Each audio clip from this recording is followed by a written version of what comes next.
Film की शुरुआत में हम बर्फ के नीचे दबे एक आदमी को अचानक हवा में उड़ते हुए देखते हैं। आश्चर्यजनक रूप से वो अभी भी जीवित है। कपड़े पहनने और तैयार होने के बाद वह लकड़ी से अपना चाकू निकालता है और अपनी यात्रा जारी रखता है। ये दृश्य दो छोटे बच्चों पर आधारित है। बड़े भाई का नाम जिम है और वह अपनी बहन के साथ एक बड़े घर में अकेला रहता है। वह सब कुछ खुद करता है और ऐसा लगता है कि उसे जीवित रहने के लिए किसी की जरूरत नहीं है। जिम सीढ़ियों पर बैठकर अपनी बंदूक में गोलियों की जांच कर रहा है। दूर से देखने पर ये एक खिलौना प्रतीत होता है, लेकिन करीब से निरीक्षण करने पर हम पाते हैं कि ये एक ट्रैंक्विलाइजर बंदूक है जिसकी गोलियों का उपयोग लक्ष्य को अचेत करने के लिए किया जाता है। इस बीच उसे बाहर से एक आवाज सुनाई देती है। वह एक आदमी को देखने के लिए बाहर जाता है जो उसकी बहन से उसके माता पिता के बारे में पूछ रहा है। वह आदमी जिम से वही सवाल पूछता है, लेकिन जवाब दिए बिना जिम अपनी बहन को लेकर घर के अंदर चला जाता है। एक वयस्क की तरह वह घर को ठीक से बंद और सुरक्षित करता है और फिर अपनी बहन के साथ खेलने बैठ जाता है। इस बीच हम बाहर अजीब जीवों को अंदर घुसने की कोशिश करते हुए देखते हैं।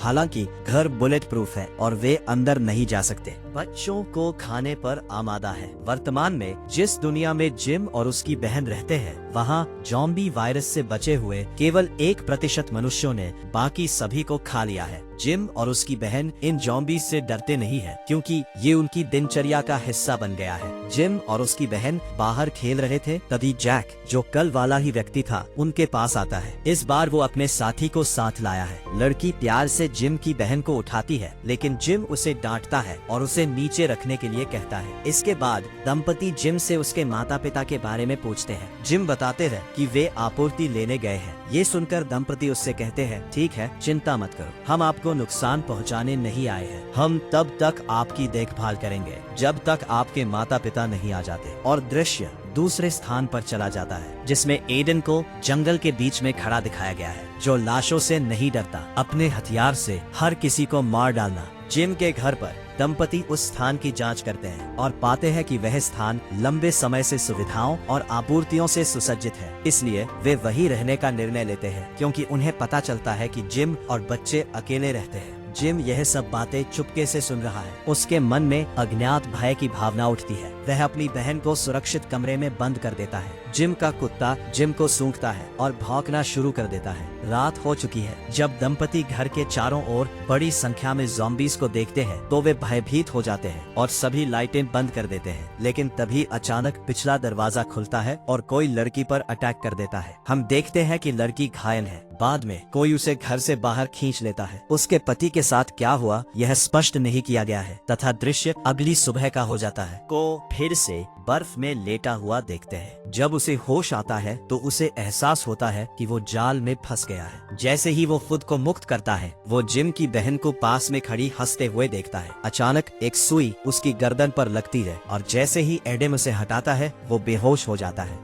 वास्तव में जिम ने उसे अपने साथ बाहर कर दिया ट्रैंक्विलाइजर बंदूक। कुछ समय बाद जब एडन जागता है तो वो घर जाता है जहां जिम अपनी बंदूक पकड़े खड़ा है। जब जिम उस आदमी से उसके मकसद के बारे में पूछता है तो वो कहता है कि वो एक सैनिक है जो अपनी पत्नी को खोजने के लिए उत्तर की ओर जा रहा है। जिम आश्चर्यचकित है क्योंकि उससे पहले आए सभी लोग भोजन या दवा की तलाश में आए थे। एडन अपनी पत्नी की तलाश करने वाला पहला व्यक्ति है। किसी कारण से जिम को उस पर भरोसा होता है और वो उसे अपने अंदर ले आता है। अंदर जाकर जिम एक सौदा करता है। हमारे घर की बिजली चली गई है। यदि आप ट्रेडमिल पर दौड़कर सभी बैटरियां चार्ज कर ले तो मैं आपको दवा, भोजन और रहने के लिए जगह दे दूंगा। एडन सहमत हो जाता है और घर में प्रवेश करता है। माता पिता कहाँ हैं? पहली बार जिम झूठ नहीं बोलता। वो बताते हैं कि उनके पिता एक वैज्ञानिक हैं जो लंबे समय से वापस नहीं लौटे हैं और उनकी माँ एक सुरक्षा एजेंसी में काम करती है। वो भी एक मिशन पर गई हुई है। बातचीत के दौरान एडन को बाहर एक ज़ॉम्बी दिखाई देता है। एडन तुरंत बाहर जाता है, एक बड़ा ब्लॉक उठाता है और ज़ॉम्बी का सिर तोड़ देता है जिससे उसकी मौत हो जाती है। जिम ये सब देखता है लेकिन अपनी बहन की आंखें ढक लेता है। जब एडन वापस आता है तो जिम पूछता है, तुमने उस ज़ॉम्बी को क्यों मारा? ये घर बुलेट प्रूफ है, ज़ॉम्बी अंदर नहीं जा सकते। ये सुनकर एडन हैरान हो जाता है और सोचता है कि घर में और क्या सुविधाएं स्थापित है। वैसे भी एडन को अपना काम खत्म करके जल्द से जल्द चले जाना चाहिए। वो बैटरी रिचार्ज करने के लिए बिना ब्रेक के दिन रात ट्रेडमिल पर दौड़ता है। अंततः थकावट के कारण गिर जाता है। जिम की बहन उसे पानी और भोजन देती है है, फिर अपनी पिन देती है और उससे अपने बाल वापस बांधने के लिए कहती है। तरोताजा होने के बाद एडन उन्हें खाना परोसता है। जब वे बाहर जाते हैं तो उन्हें पता चलता है कि एक ज़ॉम्बी उनके जाल में फंस गया है। जिम उसे अपनी बंदूक से मार देता है। फिर हम एक बूढ़े आदमी और एक युवती को वहाँ से गुजरते हुए देखते हैं, जो संभवतः किसी की तलाश में है। एडन और बच्चे घर लौटते हैं, जहाँ एडन उनके माता पिता की तस्वीरें देखता है। उसे कार की चाबियां भी मिलती हैं और तुरंत उसे एक विचार आता है। वो इस कार का उपयोग अपनी पत्नी तक जल्दी पहुँचने और उसे बचाने के लिए कर सकता है। हालांकि जैसे ही वो कार स्टार्ट करता है, उसे पता चलता है कि वो टूट गई है और वो उसे स्वयं ठीक नहीं कर सकता। वो गैराज से बाहर निकलता है और बाहरी घर के दरवाजे पर ध्यान देता है, जहाँ से अजीब आवाजें आ रही हैं। इससे पहले कि एडन इसकी जांच कर पाता, जिम उसे रोक देता है। वे सभी घर लौटते हैं, रात का खाना खाते हैं और बिस्तर के लिए तैयार होते हैं। हम देखते हैं कि जिम सोने से पहले खुद को हथकड़ी लगाता है। जब एडन सुबह उठता है तो पाता है कि जिम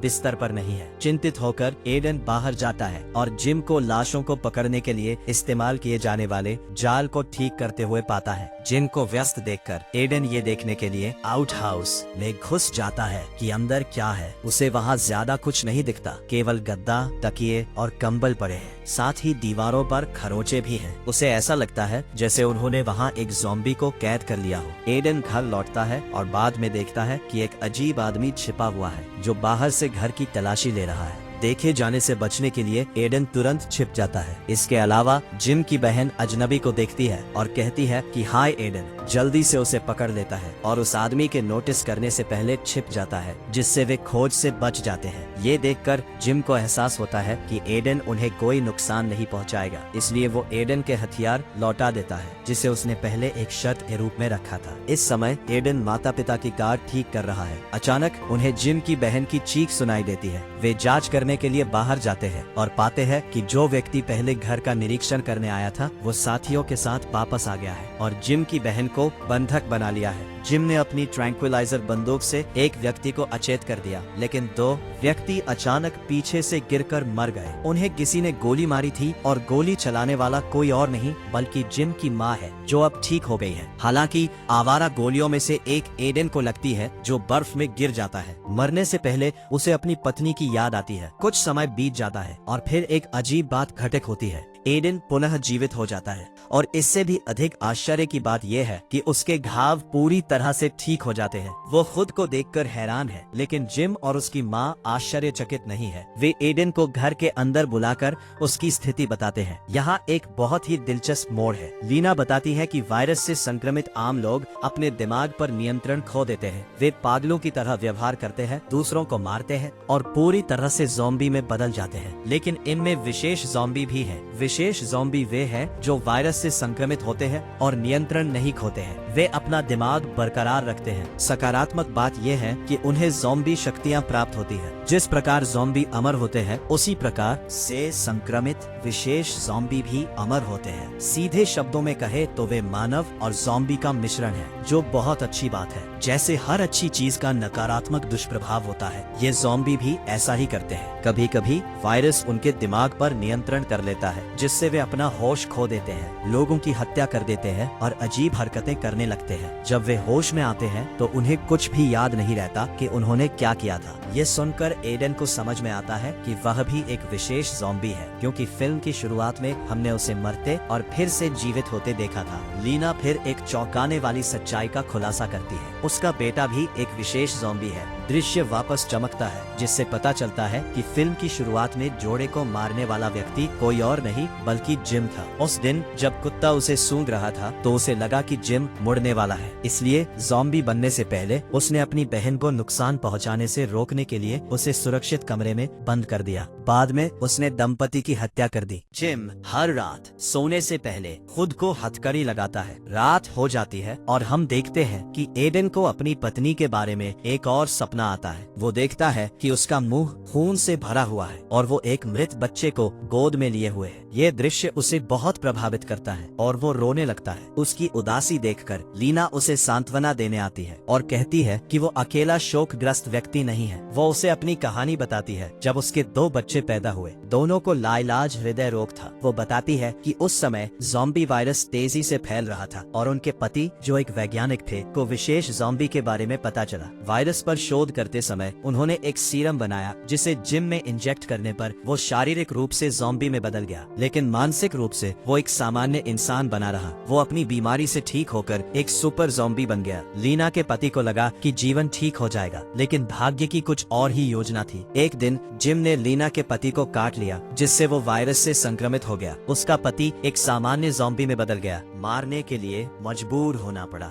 बोलते समय वह टूट जाती है और फिर जिम को बाहर चिल्लाते हुए सुनती है। वह उन्माद में जाने वाला है। लीना रोते हुए उसे आउट हाउस में बंद कर देती है और बाहर बैठ जाती है। अंदर से तेज चीखें आती है। वह दरवाजा खोलने से इनकार कर देती है। ये देखकर एडन लीना के प्रति सहानुभूति रखता है और उसे निगरानी करते समय आराम करने के लिए कहता है। दिन ऐसे ही बीत जाते हैं। अंगरक्षक की तरह काम करते हुए लीना एडन की मदद करती है और एडन लीना की मदद करता है। ऐसा लगता है कि वे सामान्य स्थिति में वापस आ रहे हैं, लेकिन एक और समस्या उत्पन्न होती है। एक दिन लीना की बेटी बर्फ में बेहोश हो जाती है। लीना उसे अंदर ले आती है। उसकी जांच करने पर उसे पता चला कि उसकी हृदय संबंधी स्थिति पुनः बहाल हो गई है। इसका कोई इलाज नहीं है और अब इसका इलाज करने वाला कोई नहीं बचा है। लीना बेहद चिंतित है। एडन ने उसे जिम के वायरस का इंजेक्शन लगाने का सुझाव दिया ताकि वह भी एक सुपर ज़ॉम्बी में बदल जाए, जिम की तरह जियो, लेकिन लीना ने पहले ही ऐसा करने से इनकार कर दिया। बहुत बड़ा नुकसान हुआ। पता चलता है कि जिम अपने उन्माद से उबर चुका है। एडन के साथ जिम और उसकी माँ लड़की की देखभाल करते हैं। दिन बीतते हैं और वो समय आता है जब एडन को जाना होगा। लीना और जिम उसे रोकने की कोशिश करते हैं, लेकिन एडन मना कर देता है और चला जाता है। कुछ क्षण बाद लोगों का एक समूह लीना के घर के आसपास इकट्ठा होता है। समूह नेता की बेटी लापता है। वो एक आदमी के साथ भाग गई और पता चला कि वे वही दंपति थे जो पहले जिम के घर आए थे। इस आदमी ने पहले भी घर की तलाशी ली थी। जब लीना वहाँ थी तो उसे अपनी बेटी नहीं मिली, इसलिए उसने फिर से रास्ते खोजे और लीना के घर के पास उसकी कार पाई। इससे वे लीना के घर पर हमला करने लगते हैं। एडन जो बाहर सो रहा था कदमों की आवाज से जागता है। जब वो देखता है कि बड़ी संख्या में लोग आ रहे हैं तो वो जिम और लीना को बचाने के लिए वापस भागता है। अंदर वो आदमी लीना को प्रताड़ित करते हुए पूछता है, तुमने मेरी बेटी को कहाँ छुपाया है? लीना जवाब देती है कि मैं ईमानदारी से नहीं जानती, लेकिन नेता उस पर विश्वास करने से इनकार कर देता है क्योंकि उसकी बेटी का सामान घर में है। एडन अंदर घुसता है और जिम को रसोई में छिपा हुआ पाता है। वह जिम से आक्रमणकारियों के बारे में पूछता है। अपने हथियार तैयार करते हुए वह चुपके से उन पर चुपचाप हमला करता है और उनमें से कई को मार डालता है। इसके बाद उसका सामना गिरोह के नेता से होता है और उसके पहुंचने पर कई लोग एडन पर अपनी बंदूकें तान देते हैं। लड़ने के बजाय एडन अपना गला काट लेता है और तुरंत मर जाता है। वह ऐसा इसलिए करता है क्योंकि वह जानता है कि वह जीवित रह सकता है, लेकिन दर्द उसे जल्दी ही एक सुपर ज़ॉम्बी में बदल देगा। जैसा कि योजना बनाई गई थी, वह कुछ ही सेकंड में एक सुपर ज़ॉम्बी के रूप में होश में आ जाता है और वहां मौजूद सभी लोगों पर हमला करना शुरू कर देता है। जबकि लीना अपने बच्चों को छुपाती है, एडन सभी को मार देता है। अगले दृश्य में हम एडन को अगली सुबह जागते हुए देखते हैं। वह खून से लथपथ है और उसके हाथ में एक मानव पैर है। उसे एहसास होता है कि उसने बहुत से लोगों को मार डाला है। वह घर में प्रवेश करने का साहस जुटाता है और पाता है कि लीना ने एक पत्र छोड़ा है। वह लिखती है, मैं अपने बच्चों के साथ उत्तर की ओर जा रही हूँ। यदि भाग्य चाहे तो हम निश्चित रूप से पुनः मिलेंगे, क्योंकि मैं जानती हूँ कि तुम भी उत्तर की ओर आ रहे हो। यह पढ़कर एडन अपना सामान पैक करना शुरू कर देता है। बाहर हम देखते हैं कि गैंगस्टर की बेटी भी ज़ॉम्बी बन गई है और अन्य ज़ॉम्बी को मार रही है और बस ऐसे ही फिल्म खत्म हो जाती है।